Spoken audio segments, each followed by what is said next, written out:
Kita masih bergerakan kembali berkumpul berwajah dalam satu jalsah yang insyaallah senantiasa Allah berikan barokah dalam keadaan sehat walafiat. Salawat serta salam Allah kita sanjungkan untuk baginda kita Nabi Agung Muhammad Sallallahu Alaihi Wasallam beserta para keluarganya, para sahabatnya, para pengikutnya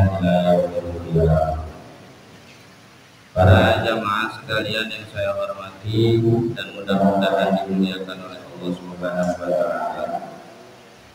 Taklim kita pada malam hari ini masuk pada pembahasan faslun syurutut tayammum arba'atun.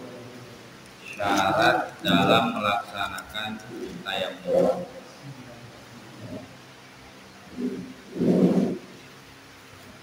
Faslun syurutut tayammumi asyaratun. Syarat untuk melaksanakan tayammum.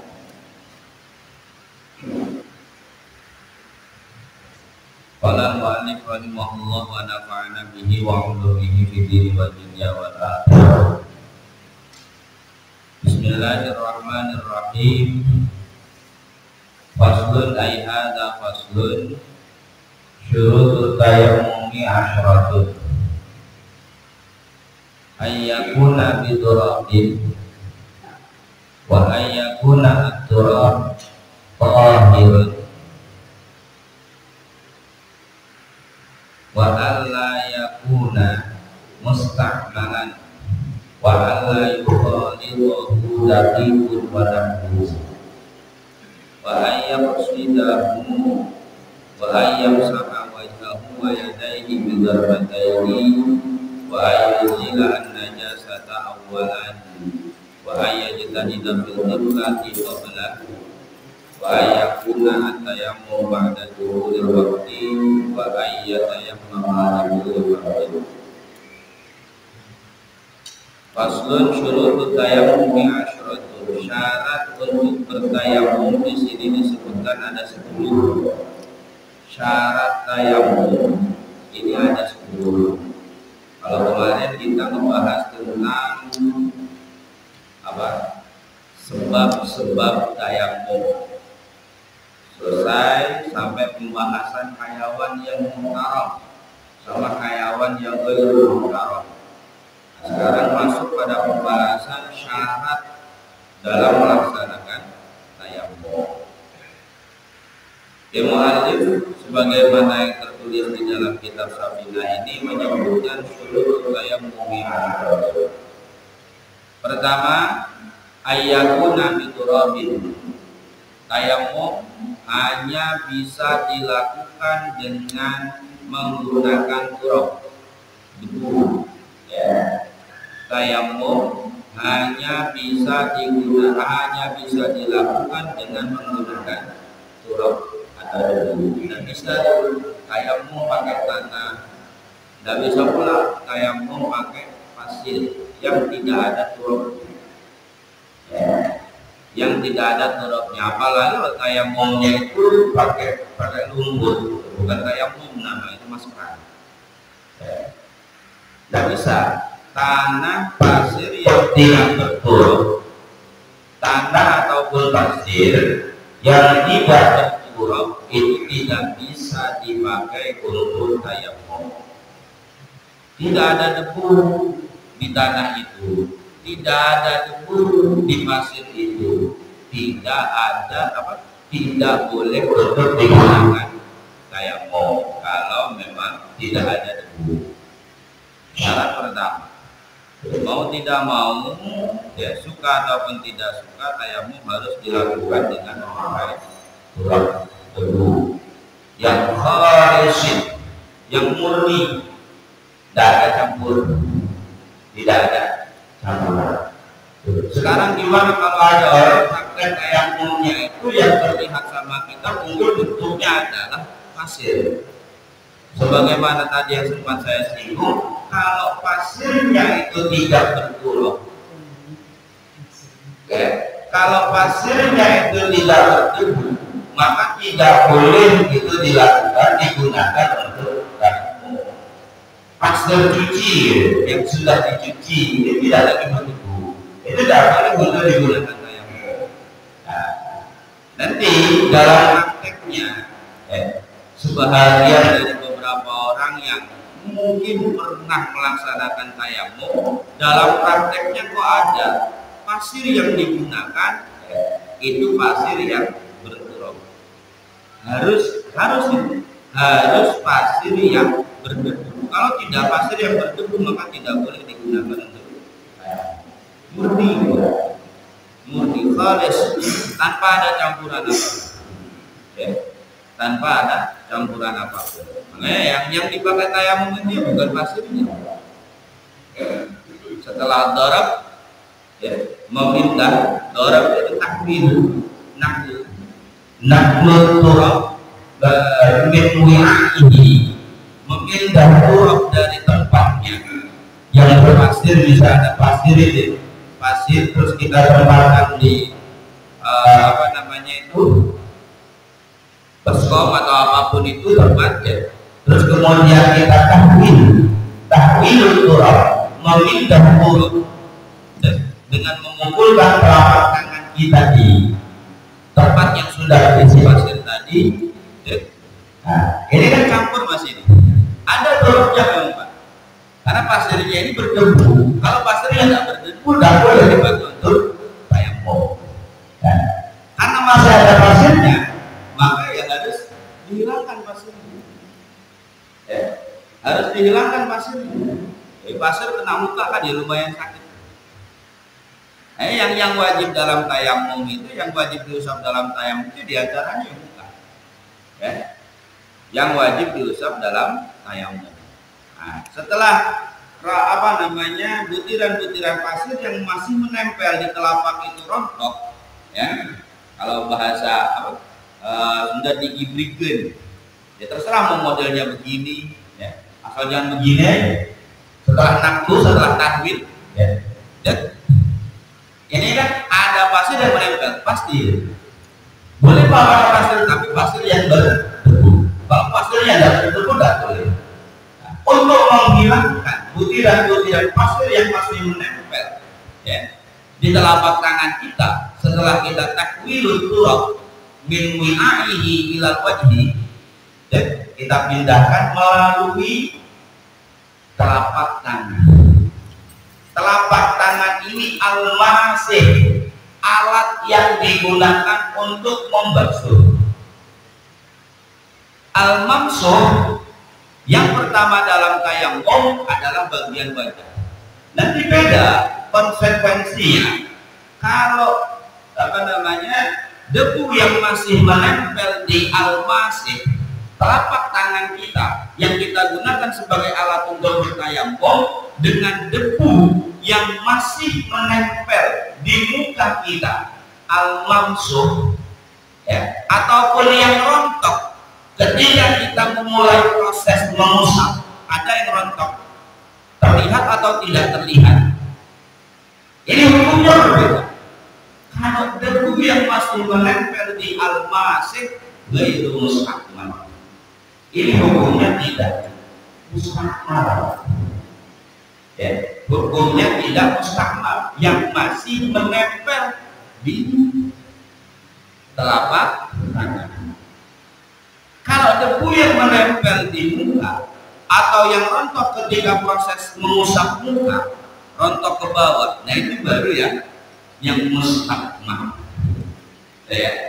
Kalau yang masih menempel di al-masih itu mustaqmal. Nah, itu beda. Karena walaupun telapak tangan adalah bagian dari anggota tubuh kita yang disebut tangan, dia bukan anggota yang wajib diusap ketika tayamum. Posisinya ketika tayamum menjadi alatul masih, menjadi alat untuk mengusap. Alatul tayamum. Nah, Itu yang pertama. Ayakun nabi turabi.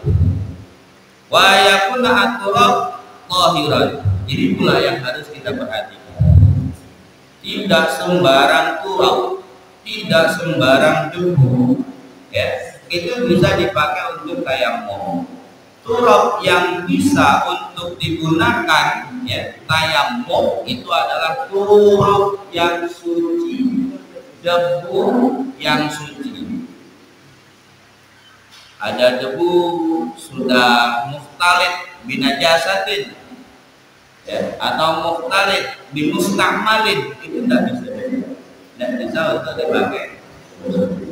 Baik mustakmal bihadatin fi izalatil hadas, ya, ataupun mustakmal fi izalatin najas, itu juga sudah tidak bisa dipakai untuk tayammum, ya, yang sudah tercampur dengan perkara yang lain, ya, yang sifatnya itu mustakmal atau bahkan mutanajis. Debu yang sudah bercampur dengan perkara yang mustakmal ataupun yang mutanajis sudah tidak bisa lagi dipakai untuk,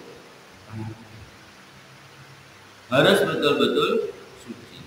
Loh, bagaimana nanti kalau muncul keraguan-raguan apakah debu yang dipakai itu, yang kita pakai untuk tayammum itu suci atau najis? Ya, kalau mau, ya, dalam tatanan fikih, salah satu minimal bentuk ijtihad yang bisa kita lakukan ketika muncul keraguan-raguan adalah melihat dengan mata telanjang ada tidak najis di debu itu. Kalau tidak ada, maka tidak najis.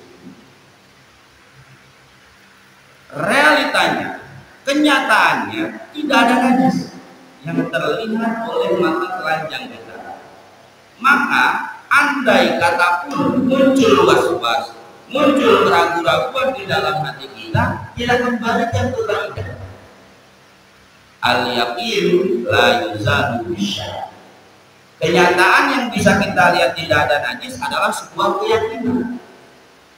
Syak, was-was, keraguan-raguan yang ada di dalam hati kita, najis apa suci, suci apa najis. Kalau dibandingkan dengan kenyataan yang ada, sesuai dengan penglihatan kita tidak ada najis, maka yang dikuatkan mestinya adalah kenyataan, bukan apa yang ada dalam hati yang dikeragukan. Ya, itu kita kembalikan ke kaidah al-yaqin la yuzalu bisyai. Kalau harus nimbang itu minimalnya bentuk intian yang bisa kita lakukan ketika muncul keraguan-raguan apakah debu ini nanti atau. Kalau perbandingannya adalah masih sebatas perasaan, ini akan jauh lebih sulit lagi dalam rangka kita berijtihad. Nih, saya tanya ke Bapak, kalau di dalam hati saya muncul keraguan-raguan, ini najis apa suci, ya? Satu. Bentuk kedua keraguan-raguannya, ini suci apa najis? Ada nggak perbedaan dari dua bentuk keraguan-raguan itu? Coba kita iktibar bareng-bareng. Saya ragu dalam satu perkara. Bentuk keraguan-raguan yang pertama yang ada di dalam hati saya, muncul bahasa atau pikiran saya muncul bahasa, ini suci apa najis?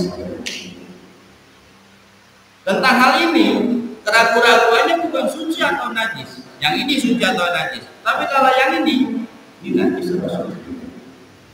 Kira-kira ada nggak perbedaan dari dua perkara ini? Ya.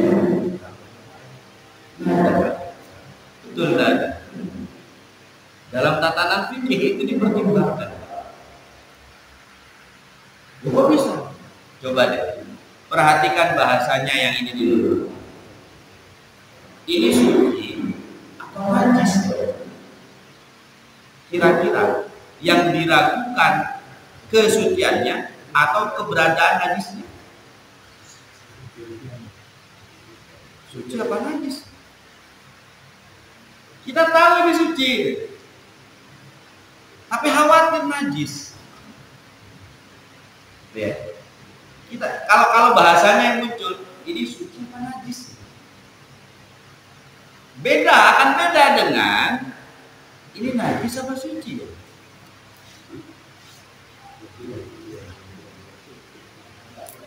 Beda ini, beda hukum juga. Konsekuensi hukum antara perkara A dengan perkara B karena bentuk keraguan-keraguannya berbeda, maka natijahnya pun akan berbeda. Kenapa saya bilang begitu? Kalau yang pertama, ini suci apa najis? Kita tahu Pak ini suci, tapi khawatir ada. Berarti yang diragukan adalah keberadaan najis. Buktinya yang sempat terpikirkan adalah bahasa ini suci apa najis.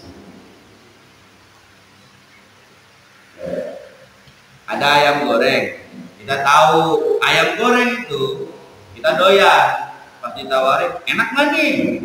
Kan nggak enak. Kita tahu ayam goreng itu enak, tapi karena belum nyicip muncul keraguan-keraguan, jangan-jangan masakan lu yang nggak enak. Kalau yang kedua Pak, natijahnya gimana? Kesimpulannya gimana? Najis apa suci ini?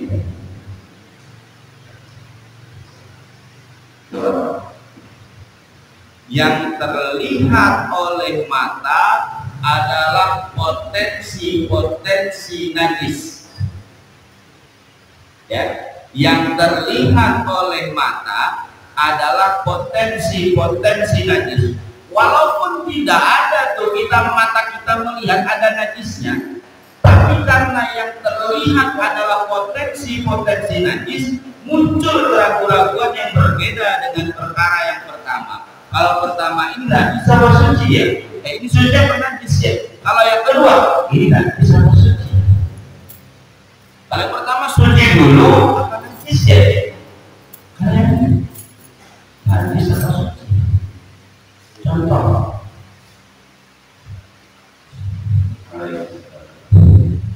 kita masuk kamar mandi, entah kamar mandi masjid atau kamar mandi kita sendiri, bau pesing. Muncul ragu-ragu enggak dalam hati Pak? Masuk kamar mandi nih, bau pesing. Bau pesing. Jangan-jangan yang saya ingat yang pertama kali muncul, yang pertama kali lahir dalam akal pikiran kita adalah najisnya. Itu juga masih masuk dalam pembahasan sebuah kaidah fikih al-yaqin la yuzanu bisyak. Kalau yang muncul bentuk keraguan-keraguannya adalah suci atau najis, ambil sucinya, kuatkan sucinya. Tapi kalau yang muncul bentuk keraguan-keraguannya ini najis atau suci, maka ambil najisnya. Karena potensi-potensi najis sudah terlanjur masuk terlebih dahulu, entah itu dari aroma ataupun mata yang kita lihat, bau siapa ini, dan lain sebagainya. Nah itu memang kadarnya kita sendiri kadang agak keder gitu, untuk mengira-ngira ini yang masuk kategori ini dihukumi najis atau suci dengan keraguan-raguan yang muncul di dalam hati kita sendiri memang agak keder. Yang lebih enak pakai pertimbangan yang pertama.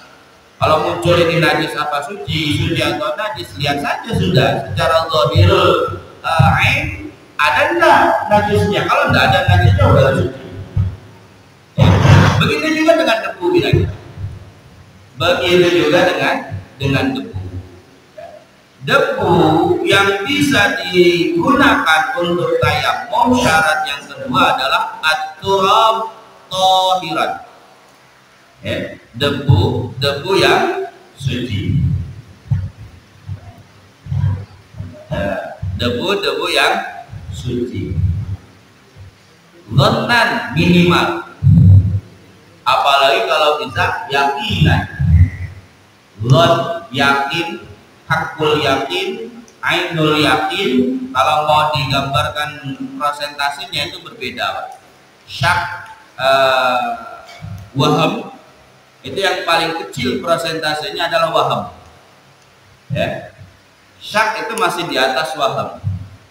Minimal kita punya sangkaan bahwa ini turab adalah turab yang suci. Apalagi kalau bisa mencapai tahapan-tahapan yakin.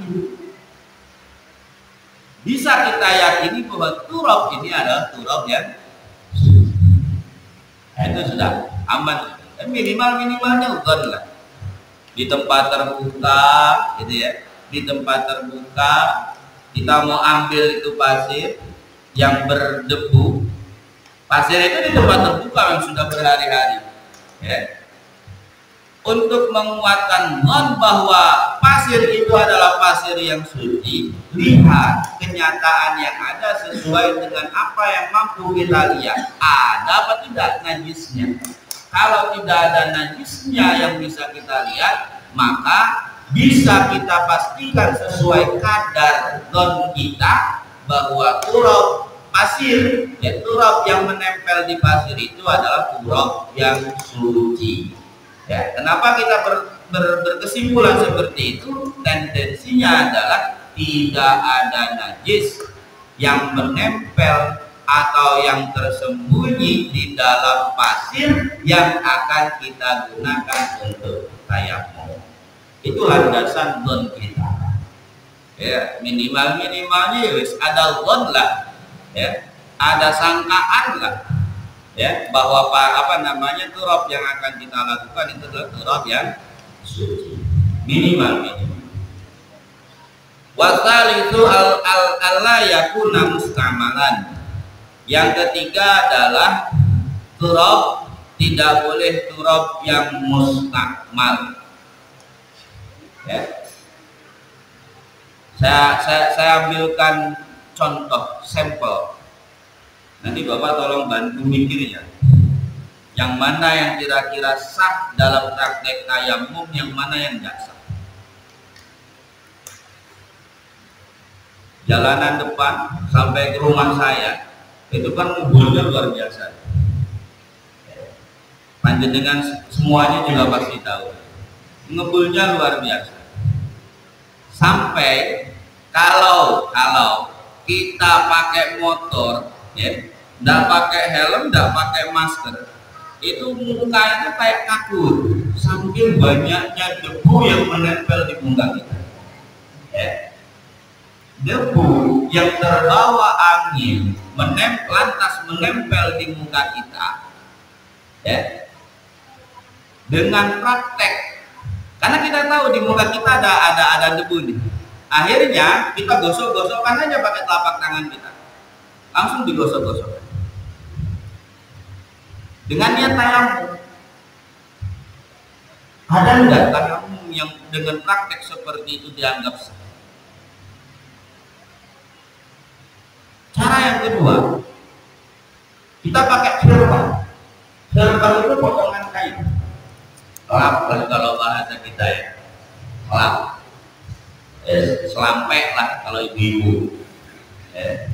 Kan biasa yang bawa selampe kan ya ibu udah biasa. Kita tahu nih di muka kita ada debu, terus kita seka pakai selampe, nempel semua debu, nempel semua debu. Terus kita balikan lagi Pak ke muka kita dengan niat tayamum. Adakah praktek semacam ini tayamum yang dianggap sah? Yang mana kira-kira Pak? Yang praktek pertama atau praktek kedua yang sah?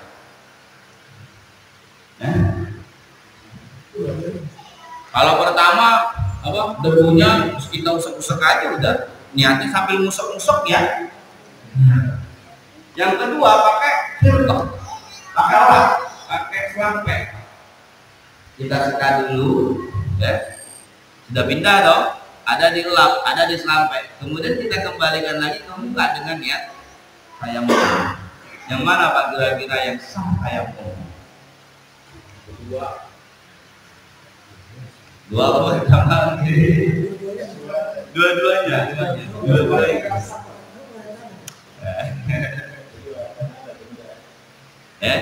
Dua-duanya atau dua-duanya ada? Dua-duanya ada. Ya, cukup beragam ya jawabannya. Tapi dua apa namanya? Dua praktek apa namanya usapan kepada muka yang notabene adalah wajib dalam tayamum. Dua praktek itu punya dua konsekuensi hukum yang berbeda. Ya.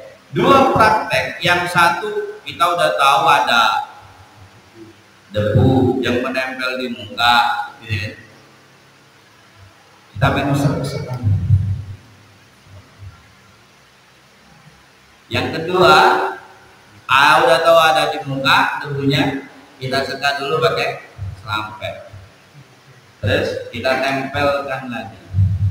Kira-kira kalau itu dua praktek itu dengan clue yang dari awal sudah saya gambarkan dalam takwil turab, naklul turab, memindah turab, yang mana yang selaras,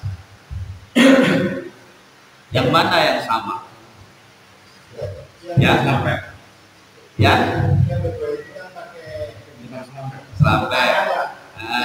Sapu tangan sampai ke sini. Ini tangannya yang nempel di sapu tangan apa sapu tangannya yang nempel di muka? Sapu tangannya yang nempel di muka. Kalau yang pertama kan ya kita tahu ya di muka ini ada debu, sudah kita usuk-usuk aja langsung. Yang ada tahlilnya yang mana kira-kira?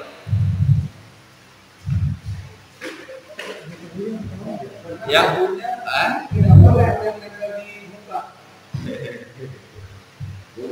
langsung. Kalau kita bicara takwil itu memindah, Pak. Ya. Adapun telapak tangan alat takwil, alat untuk memindah dalam praktek tayamum yang normal. Ya. Bisa nggak kira-kira muka kita dioles-olesin gitu misal ke kaca? Atau dengan praktek yang tadi? Dua praktek itu, yang satu ada takwil, yang satu enggak. Yang ada takwil itu yang pakai sampai atau sapu tangan. Yang tangan langsung main usap-usap aja di muka, karena paham kita tahu bahwa di muka ini ada debu, terus akhirnya diusap-usap langsung begitu aja. Takwilnya mana?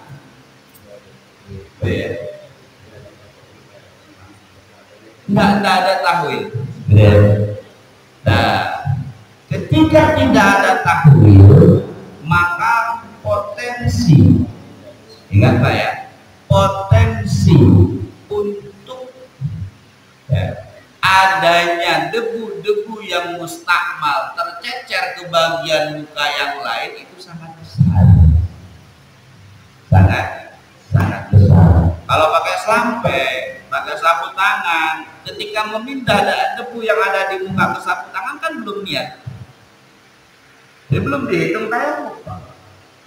Nah, setelah semuanya berarti pakai sapu tangan atau pakai selampe, pindah saja, ya, pindah ke selampe. Nah, setelah semuanya bersih, ya, dipakai selampe ataupun sapu tangan, baru itu dibalikin lagi, ditempelkan lagi ke muka. Itu takwilnya. Kan pakai selampe, nggak pakai apa namanya telapak tangan loh ya, mana ada selampe yang bisa bergerak sendiri? Nggak ada, Pak. Harus pakai tangan kita. Nah, itu dua praktek mengusap muka yang seolah-olah sama, mirip dan lain sebagainya, tapi punya dua konsekuensi hukum yang berbeda. Yang satu dianggap sah kafa, jaza, atau istilah-istilah yang lain dalam beberapa redaksi yang lain, ya, cukup, boleh, dan lain sebagainya. Itu sudah indikasi bahwa praktek semacam itu dianggap sah dalam praktek mengusap wajah untuk tayamum. Dan itu yang ketiga. Ya. Mustamal. Yang keempat, Allah yuqalitahu daqiqun wa naqu.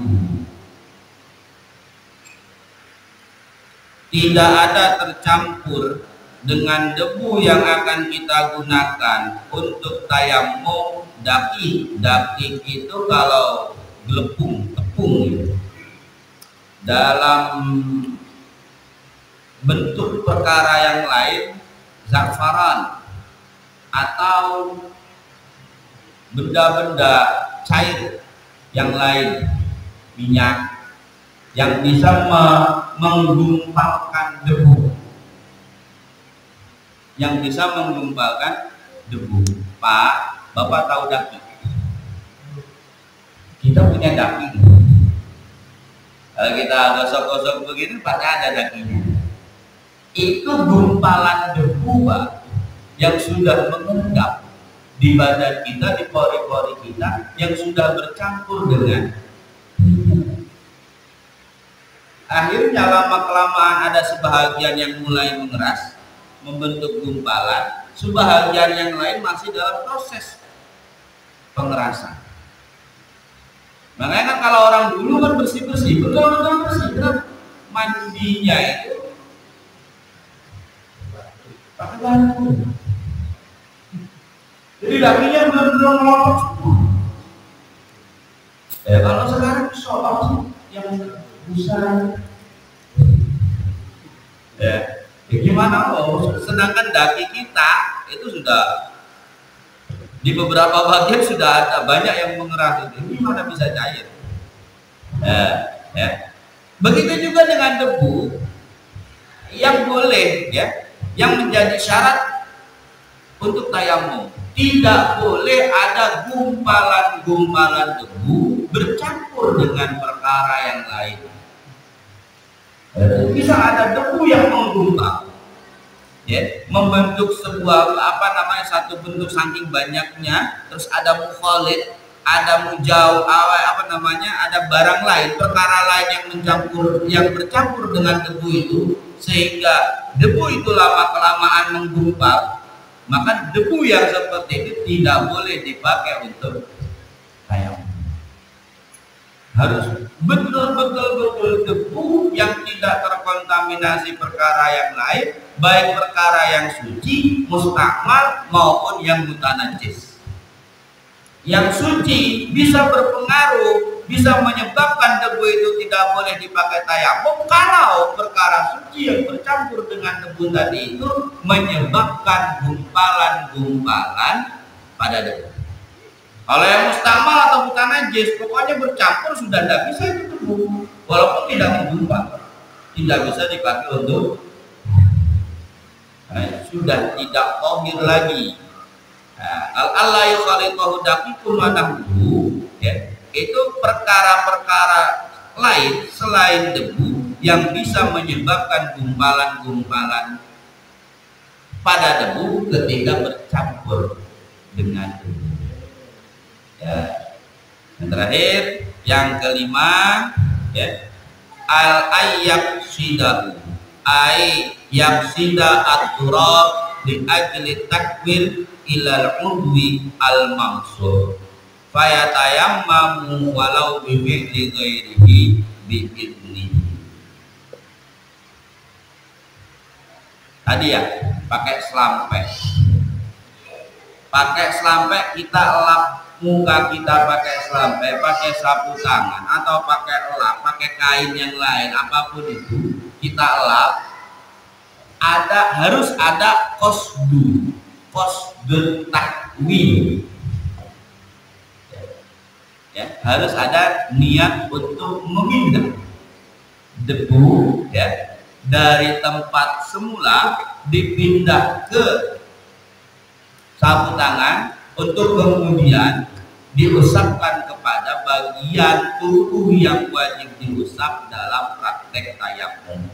Walaupun sama sebetulnya secara zahir, kita ngambil debu di muka, dipindahin ke sapu tangan untuk kemudian dikembalikan lagi ke itu sudah praktek tahwil, tapi harus disyaratkan ya, walaupun prakteknya itu praktek tahwil, disyaratkan harus ada qasdut tahwil, harus ada maksud tujuan untuk memindah debu dari tempat semula ya, dipindah ke bagian wajah yang wajib diusap ketika tayamum. Kalau tidak ada qasdul tahwil, walaupun praktek seperti itu bisa disebut takwil, dikategorikan takwil, maka tidak dianggap sah tayamumnya. Nah, syaratnya harus ada qasdut turab li ajli takwil ilal udwi al maksud, memindah debu menyengaja ya, punya niat, punya maksud, punya tujuan, memindah debu, dipindah ilal udwi al maksud ya, untuk mengusap bagian tubuh, anggota tubuh yang wajib diusap ketika tayamum. Nah, wa ayyam saha wajhahu wa yadayhi bidarbatain wa yuzila najasata awalan ila akhirih. Allahu a'lam bishawab. Kita cicil ya Pak ya. Dari 10 kita bahas 5 dulu, insyaallah. Di pertemuan selanjutnya kita akan sama-sama selesaikan syurut tayammum ini ya, dengan sempurna. 10 syarat insyaallah tuntas kita bahas di pertemuan selanjutnya insyaallah. Mudah-mudahan kita semua diberikan panjang umur, sehat walafiat, dikasih selalu dikasih semangat untuk istiqomah dalam ta'lim wa ma'lum. Dan seperti biasa, sebelum saya tutup, monggo disilahkan, mungkin ada 1, 2, atau 3 pertanyaan yang ingin ditanyakan, disilahkan.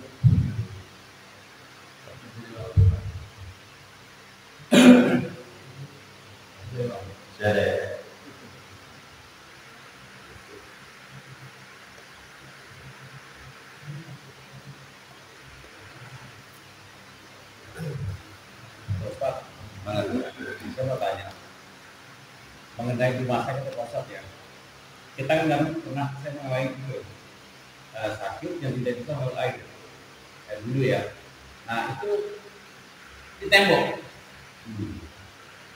Itu gimana Pak? Itu nggak ada debu di rumah sakit, masih bersih kan?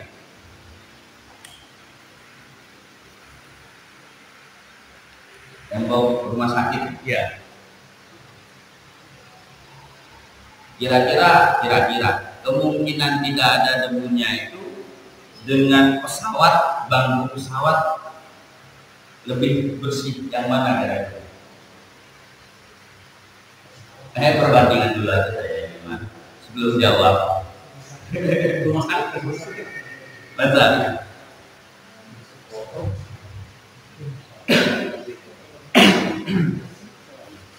Rumah sakit ya, betul. Iya.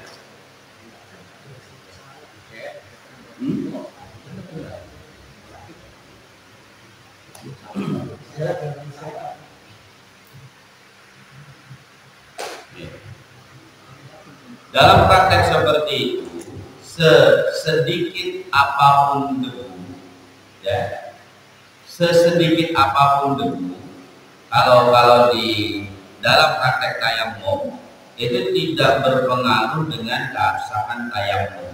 Kemungkinan di situ ada debu, terus kita pakai di situ, walaupun secara sekilas ya, menurut mata zahir kita yang bisa kita lihat bersih amat, kayaknya tidak ada debu. Tapi lagi-lagi kalau kita mencoba menggambarkan kenyataannya, realnya, masih tidak mungkin Pak untuk tidak ada debu. Karena debu itu bisa jadi terbawa oleh pakaian orang yang bolak-balik masuk ke ruangan itu dari luar. Jadi sebersih-bersihnya, ya, sebersih-bersihnya hampir bisa dipastikan menurut gambaran saya pasti masih ada debu. Itu kalau kita memaksakan bahwa di situ pasti ada debu. Tapi dilihat dari sisi tayamumnya, terus kemudian sholatnya, ya. Kalaupun betul ternyata di sini tidak ada debu, maka jenis sholatnya adalah masuk kategori sholat yang faqidu qabrain, yang sepi, tidak punya dua alat sesuci, faqidu qabrain, maka tetap sholat. Nah, jadi yes, gampangnya yuk, ada debu nggak ada debu, kalau ada debu berarti tayamumnya sah, sholatnya juga sah. Tapi kalau nyatanya itu di situ nggak ada debu, ya sudah masuk kategori faqidu qabrain, ya, yang tidak sholatnya orang yang tidak punya dua alat sesuci, dua alat sesuci. Kira-kira seperti itu.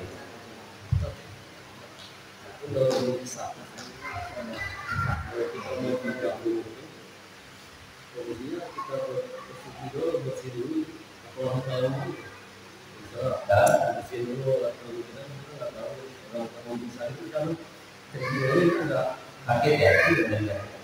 apa kita bersihin dulu apa langsung tayang dulu.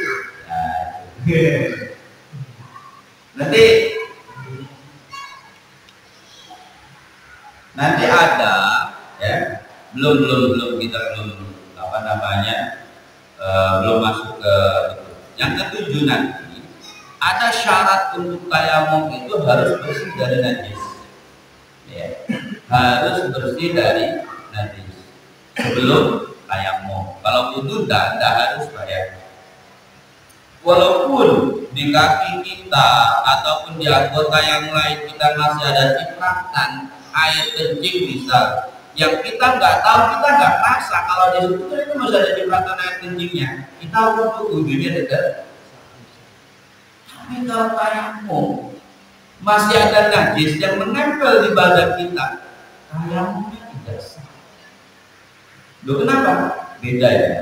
Kalau wudu itu lirafil hadatsil asghar, menghilangkan hadas kecil. Kalau tayamum liistibahatis sholat, ya, supaya diperbolehkan untuk melaksanakan. Lagi mana mau boleh sholat sedangkan ibadah kita masih ada. Maka tayamumnya dianggap tidak sah kalau di badan kita masih ada najis sebelum kita melakukan tayamum. Karena yang ditanyakan posisi orangnya itu sedang sakit, lagi-lagi itu bisa masuk kategori sholatnya orang yang faqidul qabrain, kesulitan untuk bersuci, kesulitan untuk tayamum, karena syarat tayamum harus izalatun najasah qabla tayamum, tidak memungkinkan, maka ya wis sholat aja. Nggak perlu pusing-pusing, semua kita sholat aja sah. Karena memang kemampuan kita seperti itu. Ya, kemampuan kita seperti tayamum itu kan bisa loh. Orang lain mentayamumi kita atau kita mentayamumi. Tapi nanti syarat dan ketentuannya harus kita penuhi. Seperti itu. Jadi dasarnya adalah izalatun najasah qabla tayamum itu menjadi syarat. Tapi kalau tidak mampu untuk izalatun najasah qabla tayamum, ya, apakah tayamumnya sah? Bahkan ketika dia nggak tayamum pun sholatnya akan tetap sah. Kira-kira seperti itu. Ya, jasanya masuk sholat faqidul qabrain. Sholatnya orang yang sepi atau tidak memiliki kemampuan untuk memaksimalkan dua alat sesuci, menggunakan dua alat sesuci. wasadisu ayyamsaha wajhahu wa yadayhi bi darbataini wallahu a'lam bishawab. Mungkin itu para jemaah sekalian bisa saya sampaikan. Kurang dan lebihnya mohon maaf. Sekali lagi mudah-mudahan bisa bermanfaat, mudah-mudahan barokahnya, wasilahnya kita diberikan usia yang panjang, barokah, manfaat, bisa selalu istiqomah dalam ta'lim wa ta'allum. Dari saya kurang dan lebihnya sekali lagi mohon maaf. Wallahul muwaffiq ila aqwamit thoriq. Assalamualaikum warahmatullahi wabarakatuh.